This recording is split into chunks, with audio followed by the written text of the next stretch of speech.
성경은 보여지는 이 땅의 현실 역사를 기록한 것이지만 그 스토리 안에는 보이지 않는 영적 메시지를 함께 담고 있다. 여러 번 말씀을 드린 내용입니다. 그리고 이것은 우리가 분명히 알아야 되고 성경을 볼 때마다 이 기준과 원칙을 놓치면 안 될 것입니다. 믿지 않는 사람들은 성경을 일상적인 인간의 하나의 현실 역사로만 바라보니까 그 안의 내용들을 해석하는 기준들이 다분히 인간적이고, 인간적이라는 것은 어떤 도덕이나 윤리나 사회적 가치 같은 인간의 휴머니즘만을 기반으로 하기에 하나님의 말씀을 이해하는 데 있어서 가장 중요한 렌즈를 빼고 바라보게 만듭니다. 그래서 대표적으로 구약의 사건들을 통해서 어떤 지적들을 안 믿는 사람들이 하느냐 하면, 하나님은 사랑이라면서 성경은 도처에 무자비하고 잔인하게 전부 다 죽이고 멸절하라라는 그런 내용들이 많은데, 그런 것들이 사랑을 부르짖는 기독교의 모순이 되지 않느냐라는 비판들을 많이 합니다. 영적인 렌즈를 빼고만 보면 그러한 비판들을 충분히 이해할 수는 있습니다. 여러분들 중에도 그런 안 믿는 자들의 비판들에 일정 부분 동의가 되고, 믿음이 없는 건 아니지만 그래, 그런 건 좀 너무하지. 아무리 봐도 하나님이 왜 그렇게 무자비하고 잔인하게 명하실까? 다 진멸하라, 다 없애라. 그런 생각을 하실 수도 있을 겁니다. 중요한 것은 더 잘 믿으려고 알고 싶어서 비판하는 거하고 아예 의도적으로 부정하려고 비판하는 거, 이거는 차원이 다른 거죠. 비판을 작정하고 들이댄다면 무슨 설득을 하더라도 납득시키지 못할 것입니다. 그러나 이제 우리는 믿는 사람들 아닙니까? 믿는 사람들이기 때문에 비판을 위한 비판이 아니라 좀 더 분명하고 깊이 있는 그 이해를 위해서 이 쟁점에 대한 해석을 올바르게 해두어야 될 필요는 있을 것입니다. 오늘부터 신명기 7장으로 들어가는데 6장까지는 쉐마죠. 하나님이 당신의 자녀들이기 때문에 그래서 주신 그 말씀을 이제 가나안에 들어가면 잘 지키고 대대로 후손들에게도 교육을 잘 시키라는 말입니다. 그리고 나서 7장은 이제 가나안에 들어가면 그 가나안이라는 구체적인 상황을 만나게 될 것인데, 너희에게 말씀을 잘 지키라고 했던 그 내용이 그 구체적인 상황 속에서 어떤 액션으로 행하여져야 하는지 이걸 가르쳐주는 내용입니다. 좀 쉽게 이해를 하자면 6장에서는 총을 쏘는 방법을 가르쳐주고 왜 총이 필요한지도 가르쳐주고 반드시 총을 쏴야 된다고 명하시기도 하고, 그리고 총 쏘는 법을 후손들에게도 가르쳐줘서 그들도 반드시 총을 쏴야 한다고 이르신 후에 이제 7장은 그 총을 가지고 직접 사격을 하러 나갈 때 어떻게 생긴 걸 관역으로 삼아야 되는지, 몇 발이나 쏴야 되는지, 저런 것도 쏴야 되고 이런 것도 쏴야 하는지, 기타 등등 구체적인 상황 속에서 뭘 어떻게 해야 하는지를 가르쳐주는 내용이 됩니다. 자, 일단 그래서 7장 내용을 한마디로 말씀드리면 철저한 진멸입니다. 신학적인 용어로 하렘이라고 하는데 7장 2절을 보면 읽어보겠습니다. 네 하나님 여호와께서 그들을 내게 넘겨 내게 치게 하시리니 그때에 너는 그들을 진멸할 것이라.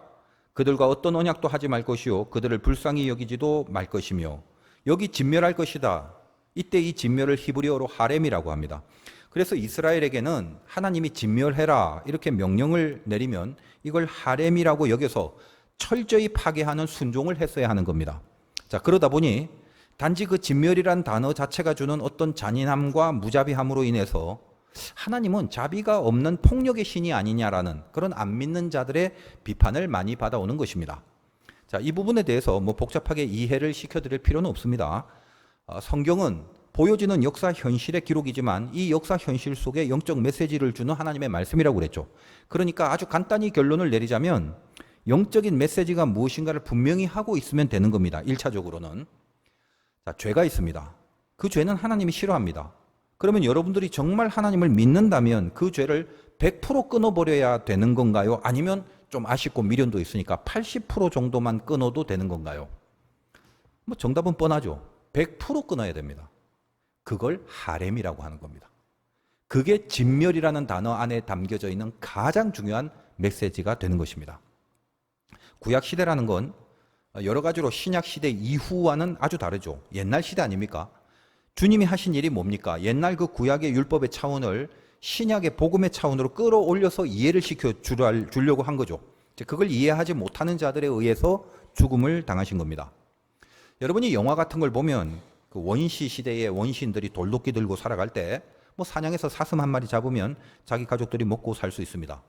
농경시대 이전이기 때문에 그 사슴이 언제 또 잡힐지, 혹시 오랫동안 안 잡히면 가족들이 굶어 죽을 수도 있는데 옆에 사는 다른 종족이 그 사슴을 뺏으러 옵니다. 그때는 서로 뭐 말도 안 통하고 원시적인 본능만이 있는 그 원시인들에게 뭐 서로 대화하고 계약서 쓰고 반만 줄 테니까 다음엔 네가 잡아서 반은 우리 다오. 그런 식으로 웃으면서 논의하는 걸 봤습니까? 그 시대 영화를 보면서? 그냥 죽입니다. 그거 뺏기면 내가 죽어야 하는 거니까 목숨 걸고 본능에 투철한 시대를 살아야 할 때가 있다는 거예요. 그런 영화의 내용은 보면서 아무런 딴지도 안 걸고 당연하다고 여기면서 이렇게 팝콘 먹으면서 관람하잖아. 근데 성경에 나오는 구약의 전투들을 보면서, 물론 그때가 원시 시대만큼은 아닙니다만, 아유, 하나님이 저렇게 하실 수 있느니 없느니 그러면서 영화를 볼 때는 생각하지도 못한 비판들을 성경을 보면 마구 끄집어내거든요. 그게 뭐죠? 영적인 거죠. 불신의 권세가 비판으로 드러나는 행태라고 보면 됩니다. 그러므로 하나님이 구약에서 철저히 진멸하라는 내용이 나오면 믿음으로 일단 모든 죄에 대한 철저한 진멸임을 그걸 분명히 알고 그것부터 붙잡아서 그 영적인 메시지에 촉을 세우는 것이 중요한데, 믿음이 없는 사람들은 그런 생각은 전혀 안 하고 잔인하다느니 뭐 사랑이 없다느니 그런 비판만 하게 되는 겁니다. 그리고 이제 조금 더 묵상을 해본다면, 구약에서 하렘이라고 해도 무조건 저 안 믿는 사람들이 생각할 때 성경을 잘 모르는 자들이 그저 이해하는 그런 정도에서의 무조건 다 생명을 죽여버리는 것이 그게 하렘이다라고 생각하는, 그 죽인다는 목적이 아니라 하나님의 사람들이 그 믿음과 신앙을 거룩하게 구별하기 위하여 그 거룩과 구별을 목적으로 행하여지는 성스러운 전투라는 것을 일단 분명히 알아야 된다는 거예요. 죽이는 게 목적이 아니라 거룩과 구별됨, 이게 목표입니다. 2절 다시 보겠습니다. 네 하나님 여호와께서 그들을 내게 넘겨 너에게 치게 하시리니 그때에 너는 그들을 진멸할 것이라. 진멸하라고 합니다. 그들과 어떤 언약도 하지 말 것이요 그들을 불쌍히 여기지도 말 것이며, 진멸하라고 했다라는 이 진멸의 의미를 방금 말씀드린 것처럼 분명하게 알고 있다면 이제 한번 생각해 보시기 바라요. 언약도 하지 말고 불쌍히 여기지도 말랍니다. 그러면 상식적으로 보통 사람들 같으면 그 다음에 어떤 내용이 나올 것 같습니까? 불쌍히 여기지도 말라고? 그러면 머리를 댕강 잘라 죽이고 그냥 모조리 다 불태워 없애버리거라. 그래야 될 것 같은데 그 뒤에 보면 그러시나요? 그런 잔인한 내용이 있는지 이어지는 3절에서 5절을 한번 보겠습니다. 또 그들과 혼인하지 말지니 네 딸을 그들의 아들에게 주지 말 것이고 그들의 딸도 네 며느리로 삼지 말 것은 그가 네 아들을 유혹하여 그가 여호와를 떠나고 다른 신들을 섬기게 하므로 여호와께서 너희에게 진노하사 갑자기 너희를 멸하실 것임이니라. 오직 너희가 그들에게 행할 것은 이러하니 그들의 제단을 헐며 주상을 깨트리며 아세라 목상을 찍으며 조각한 우상들을 불사를 것이니라. 자, 여기 한번 생각을 해보십시오. 그 땅 사람들과 혼인하지 마라. 그리고 우상을 찍어 없애라. 그런 내용 아니겠습니까? 무슨 말입니까? 너희들이 거기에 들어가서 그들과 섞여서 같이 우상 섬기고 죄를 같이 짓고 그러지 마라. 이게 제일 중요한 거예요. 거기서부터 분명히 거룩하게 구별돼야 된다. 거룩이 목적이다. 죽이는 게 목적이 아니다라는 말이죠. 따라서 진멸이라고 그렇게 말씀을 하셨지만 사람 죽이란 말은 없고요. 그 안에 죄들을 철저히 끊어버리고 섞이지 말라는 내용만 있죠. 그것이 하렘입니다. 여기 찍고 불사르고 없애라라는 게 사람이 아니라 우상들이었죠. 만약에 진멸하라고 하신 그 명령이 그저 단순히 다 죽여버려라 라는 그런 잔인한 의미라면 2절에서 진멸하라 해놓고 3절에서 그 땅 사람들과 혼인하지 말라는 말은 뭐 하려고 하시겠습니까? 다 죽이는 게 목적이라면 다 죽였는데 누구하고 혼인을 할 수 있겠냐는 말입니다. 그래서 또 한 가지 22절을 보면 이런 말씀이 있죠. 7장 22절. 네 하나님 여호와께서 이 민족들을 내 앞에서 조금씩 쫓아내시리니 너는 그들을 급히 멸하지 말라. 조금씩입니다. 사람을 급하게 전부 다 한 번에 죽이는 이게 목적이 아니기 때문에 그게 목적이 아니라 하나님 나라의 확장을 말하는 내용이 되는 겁니다. 주 목적이 어디에 있는 하렘인지를 분명히 하시고 성경을 보셔야 되는 거죠. 가나안에서 그 땅 거민들을 진멸하라는 명령은 우리 안에 하나님이 싫어하는 죄를 철저히 진멸하라는 메시지가 됩니다. 그 메시지가 현실 역사 안에서 가나안 정복 전쟁으로 드러나고 있는 겁니다. 자, 그렇다면 가나안을 왜 죄의 상징처럼 여겨야 하는 건가요? 멀쩡히 잘 사는 착한 사람들을 이스라엘이 들어가서 전부 다 쫓아내 죽이고 땅을 뺏는다는 영토 정복전을 말하는 게 아닙니다. 이제 가나안에 대한 이해를 좀 해보겠습니다. 1절을 보겠습니다. 네 하나님 여호와께서 너를 인도하사 네가 가서 차지할 땅으로 들이시고 네 앞에서 여러 민족 중 헷 족속과 기르가스 족속과 아모리 족속, 가나안 족속, 브리스 족속, 히위 족속, 여부스 족속 곧 너보다 많고 힘이 센 7 족속을 쫓아내실 때에 지명 이름들, 족속의 이름들이 나오기 때문에 제가 빨리 읽었는데 그 땅의 7 족속을 소개하고 있습니다. 근데 이 땅을 가나안이라고 하는 뿌리 근거가 창세기에 가서 확인할 수가 있습니다. 창세기 9장으로 가봅니다. 왜 이 땅을 가나안이라고 하는가? 창세기 9장 18절입니다. 한 절만 제가 읽어드립니다. 방주에서 나온 노아의 아들들은 셈과 함과 야벳이며 함은 가나안의 아버지라. 알다시피 노아의 세 아들 셈, 함, 야벳입니다. 근데 이 표현이 좀 이상하지 않습니까? 유독 함은 가나안의 아버지라고 하면서 함의 아들인 가나안을 언급합니다. 그러니까 함만 아들이 있나요? 그건 아니죠. 근데 왜 유독 셈, 함, 야벳 하면 될 것인데 함의 아들이 가나안이라고 그 함의 아들만 언급하겠습니까? 그 뒤에 나오는 22절로 가봅니다. 창세기 9장 22절. 가나안의 아버지 함이 그의 아버지의 하체를 보고 밖으로 나가서 그의 두 형제에게 알림해. 함은 술 취해서 벌거벗고 있는 아버지 노아의 하체를 보고 동네방네 떠들고 다닙니다. 자, 이 부분에 대한 메시지는 제가 오래전에 창세기를 설교할 때 말씀을 드렸을 것입니다. 노아는 술을 먹고 장막 안에 벌거벗고 취해 있었습니다. 벗었다라는 건 아무것도 없다는 거죠. 하나님께로부터 오는 공급이 하나도 없다라는 걸 말합니다. 하나님으로부터 오는 모든 공급이 단절된 것입니다. 천하의 노아라 할지라도 영적인 공급이 전혀 없는 상태로 바닥을 칠 때도 있습니다. 성경에 등장하는 수많은 영웅과 인물들도 다 그러했고 우리 모두도 마찬가지일 겁니다. 함의 죄가 무엇입니까? 아버지의 하체를 보고 밖으로 나가서 알렸다라고 합니다. 아버지가 벌거벗은 것 자체, 하나님과 단절되어 있는 그 상태를 심각하게 여기지 않는단 말입니다. 함이 아버지의 하체를 보고, 이때 본다라는 이 보고는 히브리 말로 라라고 하는데 슬쩍 보는 게 아니라 면밀하게 바라본다는 뜻입니다. 그러니까 면밀히 보았음에도 아무런 조치를 취하지 않습니다. 심지어는 밖에 나가서 희희낙낙하며 떠버리고 다닙니다.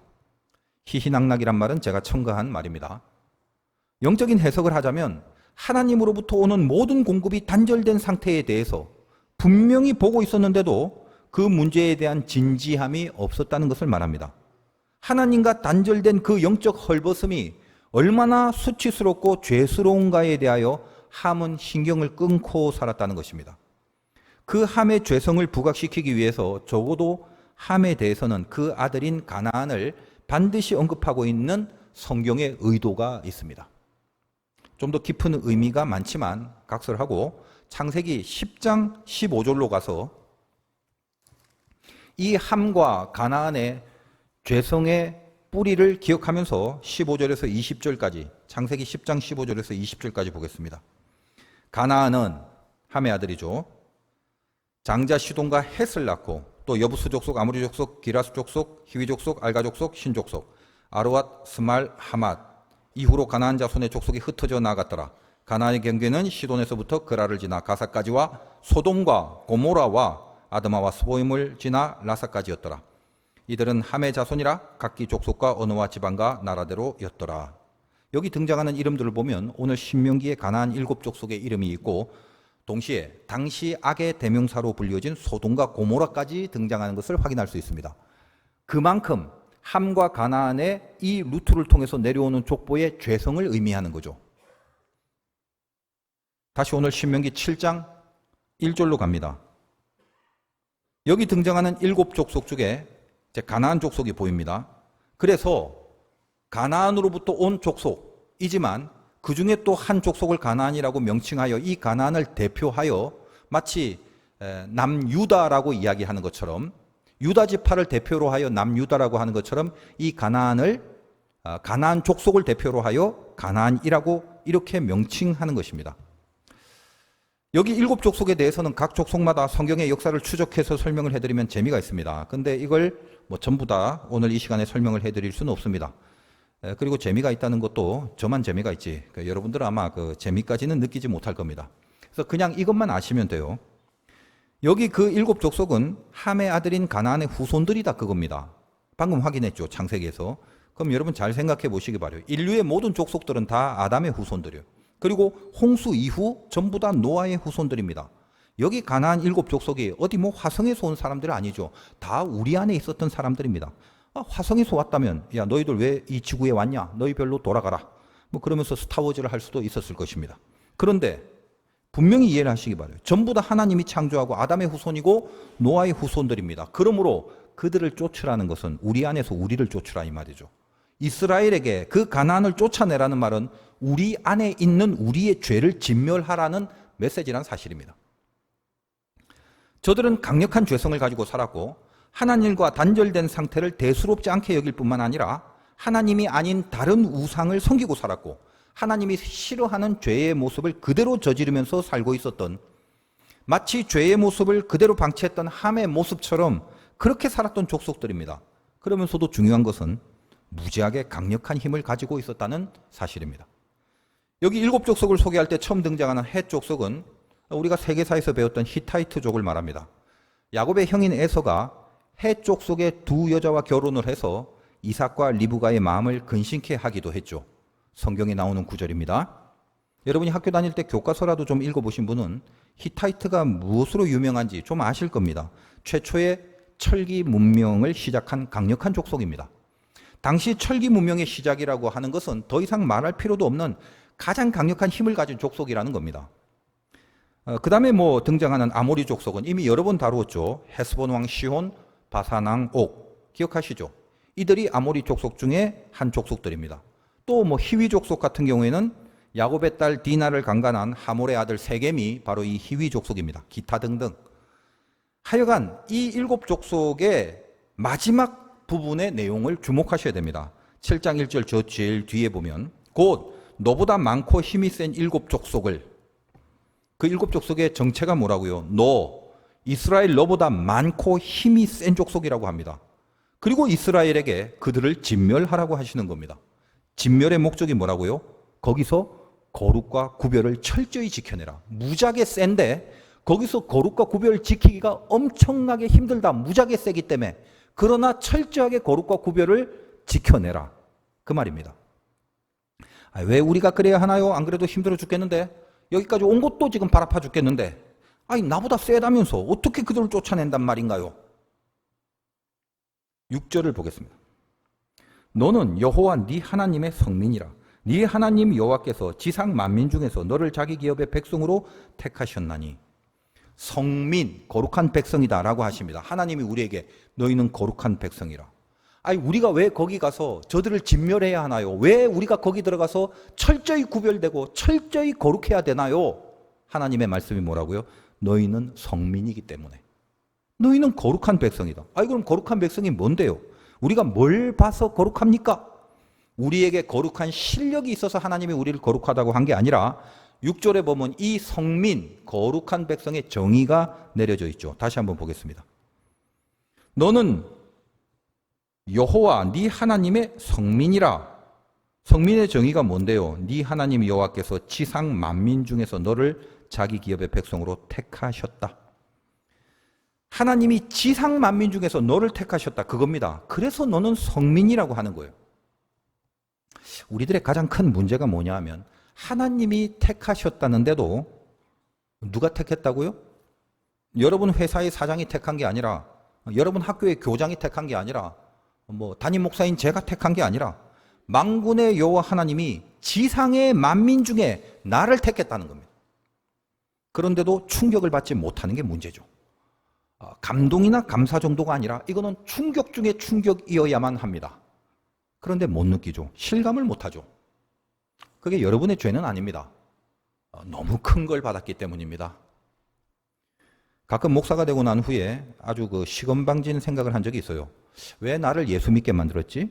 나는 기독교 가정도 아니고 예수 믿는다고 교회 다니는 애들을 옛날에 아주 싫어하고 그렇게 살았는데 어쩌다가 예수를 믿게 된 거지? 더군다나 내가 어떻게 목사까지 된 거지? 죽을 때까지 미스테리입니다. 그러다가 급기야는 내가 뭔가 모르지만 하나님 앞에 쓰임받을 구석이 조금이라도 있어서 그런 건가? 그렇게 시건방진 생각을 한 적도 있습니다. 왜냐? 너무 이해가 안 되고 인생이 납득이 안 됐기 때문입니다. 그런 식이라도 한번 생각을 해볼 수밖에 없었습니다. 저는 어릴 때부터 저의 이런 이 목사의 모습을 상상이나 생각해 본 적도 없고 꿈도 꾼 적이 없습니다. 단지 딱 한 번 기억이 나는데 아직도 그때의 상상이 선명합니다. 제가 아주 친하게 지내던 사촌 형이 우리 가문에서는 유일하게 교회를 다니는 아주 신실한 기독교인이었습니다. 얼마 전에 갑자기 주님이 부르셔서 하늘나라에 갔지만 너무 갑자기 이제 불러가신 그 일이 지금도 참 먹먹하기만 합니다. 제 나름대로 그 부분에 대해서 신앙적인 해석은 하고 있습니다만 인간적인 충격은 사실 아직도 가시지 않습니다. 그 형은 공부도 잘하고 어릴 때부터 과학을 좋아해서 남들하고는 가만 보면 좀 격이 다른 놀이를 하고 지냈는데 중학교 때부터 발명품이 많았어요. 그때는 다 재래식 화장실이라서 그 마당에 나가서 떨어진 곳에 화장실이 있었던 시절인데 언젠가 한번 그 집에 놀러 갔는데 뭘 하나 만들었다고 합니다. 철사로 고기 굽는 쇠판 같은 걸 만들어 갖고 화장실 문에 걸어둔 겁니다. 이게 뭐냐고 했더니 전자 감응 장치라고 하면서 사람이 이렇게 화장실에서 볼일을 보고 있는데 밖에서 사람이 이렇게 걸어 들어올 것 아니겠습니까? 그래서 가까이 일정 거리가 되면 불이 팍 들어오면서 그런 소리가 삑삑 나는 그런 기구인데 당시만 해도 이게 참 신기한 거예요. 중학교 때 그런 걸 만들었던 상당히 똑똑한 수재였습니다. 그때 저는 이제 초등학생이었고 주변에서 그렇게 똑똑하다 보니까 그 형한테 이런 질문을 많이 합니다. 너는 커서 뭐 될래? 그렇게 물으면 둘 중에 하나라고 말합니다. 과학자나 목사나 둘 중에 하나가 될 거라고 말했습니다. 저는 그 말을 듣고 과학자는 당연히 어울리고 이해를 하겠는데 목사가 뭐지? 목사가 된다는 게 뭐지? 그러면서 그 말을 듣고 이렇게 하늘을 한번 이렇게 바라보는데 제 마음에는 교회는 안 가봤지만 그 목사라는 실루엣이 그려지면서 내가 만약에 목사라는 걸 한다면 종교적인 이렇게 가운을 입고 그때 생각의 실루엣은 검은색 계통의 가운 같은데 뭔가 그 앞에서 이렇게 설교 같은 걸 하는 그런 모습을 슬쩍 한번 상상을 해보게 된 겁니다. 내가 그런 걸 입고 교회에서 그렇게 하고 있는 장면이 한 5초 정도 이렇게 머리에 맴돌면서 아이고 그런 걸 어떻게 하냐? 왜 하냐? 그런 걸. 참 이 형은 꿈도 이상하네. 그냥 과학자가 돼서 성공하는 게 어울리지 뭘 이렇게 이상한 걸 하려고 하지? 그렇게 생각을 했었습니다. 그때 잠시 제가 가운을 입고 목사가 되는 장면이 이렇게 하늘 위에서 상상으로 잠깐 펼쳐진 기억이 아직도 그때가 도대체 몇십 년 전인데 아직도 그것이 생생합니다. 그걸 지금까지 기억하는 이유는 이상하게 그런 상상을 했던 것 자체가 그때부터 그 상상을 하면서도 그 상상을 했던 것 자체가 이상했던 느낌이 아직도 기억이 납니다. 내가 왜 이런 걸 상상하고 있지? 그게 너무 이상해서 잊혀지지 않는 장면으로 지금까지 기억에 남아 있었던 겁니다. 제가 목사 안수를 받고 나서 가끔 그때 상상했던 장면을 떠올리면 이게 뭔가 그게 범상치 않은 상상이었구나 하는 생각을 안 할 수가 없습니다. 목사가 된 후에 아까도 말씀드렸다시피 시건방진 생각을 하고 하나님께 질문도 종종 합니다. 하나님, 제가 좀 이렇게 괜찮은 구석이 있나요? 아니면 저한테 무슨 좀 특별한 달란트를 슬쩍 주셨나요? 하나님 보시기에 그 믿음 좋은 사촌형을 목사로 만드시면 좋았을 텐데 그 형은 서울대를 보내시고 전자공학을 하게 하시고 사업가로 만들어 놓고 왜 저는 뜬금없이 이 바닥에 데려다 놓으신 건가요? 가끔씩 그렇게 많이 물어봤습니다. 그래도 하여간 저를 목사로 만드신 건 뭔지 몰라도 제가 좀 쓸만한 구석이 있어서 그러셨을 거야 막 그런 식으로 생각을 몰아가 보는데 아무리 그렇게 생각을 하려고 해도 가당치가 않았습니다. 저 가끔 자주 가진 못합니다만 목회를 하다 보니까 이렇게 친척들 장례 결혼식 이런 데 가서 친지들을 만나게 되면 어릴 때 저에게 많이 괴롭힘을 당한 사촌 동생들을 만나게 됩니다. 신앙생활 하는 친구도 있지만 대부분은 신앙생활 하지 못합니다. 그러니까 제가 이제 좀 나이가 들어가니까 왠지 이제까지는 우리 가문이 기독교와는 상관이 없어서 단절을 하는 마음이었는데 요즘은 무슨 생각이 드냐면 이제 좀 사명을 갖고 우리 친족들을 좀 적극적으로 전도를 해야 되겠다라고 하면서 기도 중에 있긴 합니다. 하여간 저들이 안 믿는 사람들이 많음에도 불구하고 뭐 그래도 요즘 이제 유튜브를 다 하니까 이 유튜브를 통해서 교회는 안 다녀도 뭐 집안에 목사가 있다니까 제 설교를 종종 듣는 것 같습니다. 이 설교도 들을지 모릅니다. 아마 들을 거예요. 친척 형이나 뭐 누나들도 있습니다만 저보다 밑에 있는 그 동생들한테는 제가 걔들을 이뻐하고 또 좋아하고 친하고 그러다 보니까 어릴 때 이렇게 장난을 좀 심하게 친 기억들이 아주 이제 조금 나곤 합니다. 말도 안 되는 심부름도 자주 시키고 뭐 이렇게 눕혀서 팔다리를 뭐 눌러놓고 뭐 하여간 뭐 울어도 안 풀어주고 뭐 그랬답니다. 그 중에 특히나 많이 당했던 동생이 저를 이렇게 보면서 오빠야 설교는 참 잘하던데 내가 오빠 교회 가서 어릴 때 우리를 얼마나 괴롭혔는지 다 말해 뿔까? 그럽니다. 그러면 저는 이제 조용히 웃으면서 말하죠. 난 예수 믿고 다 회개했다. 어릴 때 일들은 기억도 안 난다. 이전 것은 다 지나갔노라. 그래 버립니다.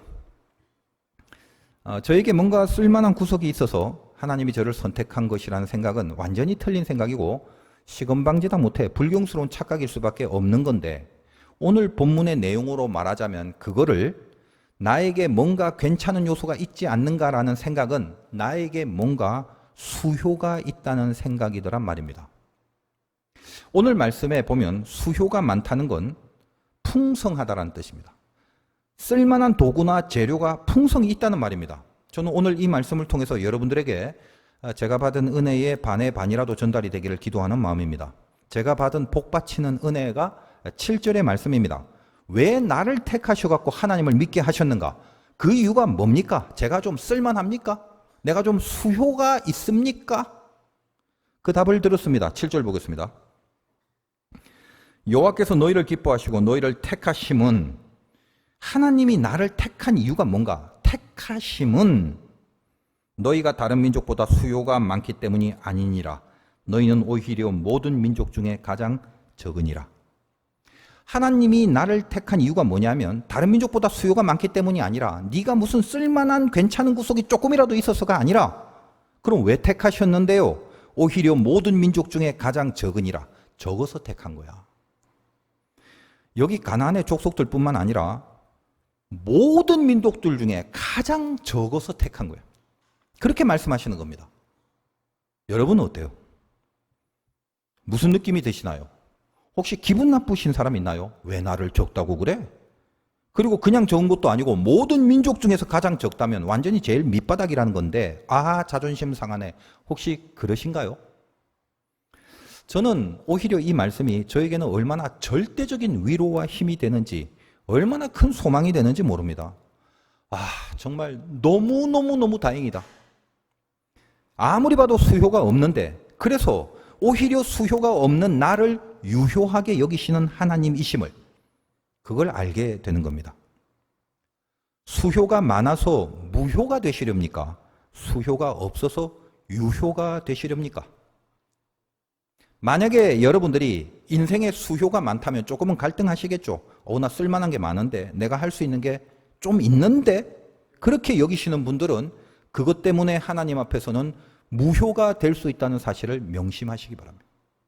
그러나 수효가 없다고 생각하시는 분들은 수효가 없기 때문에 하나님 앞에서는 유효한 존재가 되는 것입니다. 너희가 다른 민족보다 수효가 많기 때문이 아니니라. 너희는 오히려 모든 민족 중에 가장 적으니라. 아니 세상에 그렇게 엄청난 구원을 베푸시면서 그 구원의 조건이란 게 달랑 조건도 아니죠. 수효가 없는 거, 가장 적은 거, 달랑 그것 때문이라는 게 이게 얼마나 놀랍고 황당한 말씀입니까? 다윗이 쫓겨다니고 힘겨울 때 그때도 힘들었지만 혹은 죄를 짓고 참회하고 눈물을 흘리고 회개할 때 하나님은 늘 다윗을 유효하게 여기셨습니다. 그러나 다윗이 번성하여 기고만장하고 인구의 수효를 세고 있을 때 하나님은 다윗을 무효로 여기셨습니다. 저는 늘 말씀드리지만 기독교만이 구원이고 예수만이 구원이고 성경과 복음만이 진리라고 저는 분명히 믿고 있습니다. 딱 하나만 봐도 분명합니다. 뭘요? 저는 가능성이 없습니다. 저는 저한테서 가능성을 1도 느끼지 않습니다. 수효로 따진다면 숫자 제로입니다. 그런데 하나님은 네가 그래서 너를 택한다고 말씀하십니다. 이게 구원입니다. 이것 말고 제가 구원될 수 있는 방법은 없습니다. 그래서 저는 예수를 믿습니다. 아니, 그 믿음을 하나님이 거저 주신 겁니다. 감사 말고는 아무것도 없는 인생입니다. 여러분 안에 죄를 이기지 못하고 여러분 안에 있는 가난의 7족속이 있는데 그걸 쫓아내지 못하고 하나님이 싫어하심을 알면서도 그 하나님을 의식하지 않고 방치하는 인생을 계속 살고 있지는 않습니까? 벌거벗은 하체를 보면서 모든 하나님과의 공급이 단절된 그 죄성을 보면서도 그걸 대수롭지 않게 여기고 여전히 희희낙낙하고 자기의 이기적인 수효만 채울 것에 군침을 흘리면서 살아가고 있지는 않습니까? 수효가 유효가 아니라고 그렇게 말씀하신데도 자기 인생을 수효로만 채우려고 하고 하나님의 교회를 수효로만 채우려고 하고 내 신앙의 내용을 수효로만 만들어 보려고 하고 하나님의 나라를 숫자로 많아 보이게 하려는 그 힘, 그 세력, 그 겉모습에 치중하며 살아가고 있지는 않습니까?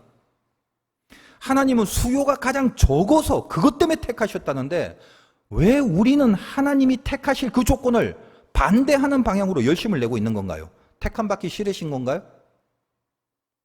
좀 더 생각을 해본다면 하나님은 도대체 왜 수요가 적은 걸 택하신 건가? 그 이유가 뭔가? 8절에 나와 있습니다. 8절 보겠습니다.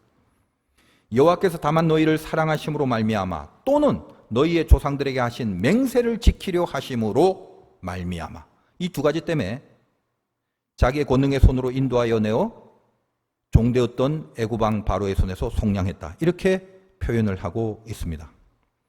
사랑과 맹세, 맹세는 약속이죠. 사랑과 약속입니다. 여기서 또는이라고 하니까 결국 사랑이라는 것은 약속이라는 말과 같습니다. 사랑을 약속했다라는 뜻과 같습니다. 9절 보겠습니다. 그런즉 너는 알라 오직 네 하나님 여호와는 하나님이시오 신실하신 하나님이시라. 그를 사랑하고 그의 계명을 지키는 자에게는 천대까지 그의 언약을 이행하시며 인애를 베푸시되. 하나님은 신실하신 하나님이라고 합니다. 여러분 신실이란 표현을 많이 하는데 신실이 뭡니까? 변치 않는다는 말이죠. 하나님이 우리를 사랑하고 우리에게 주신 약속, 그 약속의 말씀을 어떤 조건과 상황 속에서라도 바꾸거나 변개치 않고 지키시는 분이다라는 그런 이야기입니다. 우리를 사랑하시기 때문에 우리를 택하시고 그리고 나서 택한 다음에 우리에게 요구를 하십니다. 어떤 요구를 하시나? 11절입니다. 그런즉 너는 오늘 내가 내게 명하는 명령과 규례와 법도를 지켜 행할지니라. 말씀을 지켜 행하라고 하시는 겁니다. 내가 누군지 알았지? 내가 너희를 어떻게 택했는지도 알았지? 내가 너희를 얼마나 사랑하는지도 알았지? 그래서 말씀을 지켜 행하라고 하시는 겁니다. 여러분 사랑이 뭐예요? 잘 새기시기 바랍니다. 사랑은 그 사랑하는 대상에게 모든 선택의 기회를 유보하는 겁니다. 선악과 못 먹게 하실 수 있는 하나님이에요. 먹으러 가려면 손모가지를 비틀어 버리거나 먹으라고 유혹하는 뱀의 대가리를 그냥 밟아버리면 되잖아요. 어떻게 하든지 간에 선악과를 못 먹게 하실 수 있는 분이 하나님입니다. 잠시 졸다가 딴 눈 팔다가 그러다가 어이 당했네 큰일 났네 이러시는 하나님이 아닙니다. 그러나 먹지 말라는 말씀을 던져주시고 그 선택을 인간에게 유보하십니다. 인간에게 선택할 수 있는 기회를 주시는 겁니다. 그걸 사랑이라고 합니다. 사랑은 마음이죠. 마음의 속성은 자유입니다. 자유가 없는 마음은 없고 마음이 없는 사랑은 없습니다. 고로 사랑이라는 것은 당신이 사랑하는 그 대상에게 선택의 기회를 유보하는 것이 사랑의 실체입니다. 우리의 선택을 숨죽이며 보시다가 모든 유혹 속에서 하나님을 선택했을 때 말할 수 없이 기뻐하시는 분이 우리의 하나님이십니다. 7절에 우리를 기뻐하신다는 표현이 나오죠. 여호와께서 너희를 기뻐하시고 바로 이 표현입니다. 가나안의 족속들을 하나님이 다 물리쳐 주실 능력으로 함께 하실 분인데 아무리 가나안의 족속이 세고 거대해도 하나님의 능력으로 못 물리칠 수 없는데 그럼에도 불구하고 그깟 요구하는 것이 이방 여자와 결혼하지 마라. 움직이지도 않고 칼과 창도 없는 우상들을 찍어 불살라라? 그 이방 여자와의 결혼을 막는 거라든지 우상을 찍어버리는 정도가 하나님 앞에 뭐가 그리 어렵겠습니까? 가나안 여인들의 얼굴을 보면 아예 혼인을 못하게 그냥 문둥병이라도 걸리게 해놓고 쳐다보기도 싫게 만들면 될 것을, 그렇게 하더라도, 그 정도만 하더라도 가나안 여자와 절대 결혼하지 않았을 것인데, 그런데 하나님은 철저히 진멸하라고 하시면서도 이스라엘에게 그 선택의 기회를 주십니다. 이스라엘이 가나안에 들어가서, 여러분 헷 족속이 얼마나 강한지 말씀드렸죠. 헷 족속과 결혼하면 그 가문의 강력함을 얻을 수 있을 것이 분명합니다. 그 수요가 많아질 것입니다. 가나안 족속이지만 거기서 세력이 크고 돈이 많고 군사력이 막강한 가문과 결혼하면 이스라엘의 그 수요가 많아져서 떵떵거리고 부귀영화를 누릴 수도 있을 것입니다. 수효를 위해서 군침이 흘려지는 모든 유혹을 한가운데 그대로 두고서 하나님은 저들에게 명하십니다. 진멸하라고 하십니다.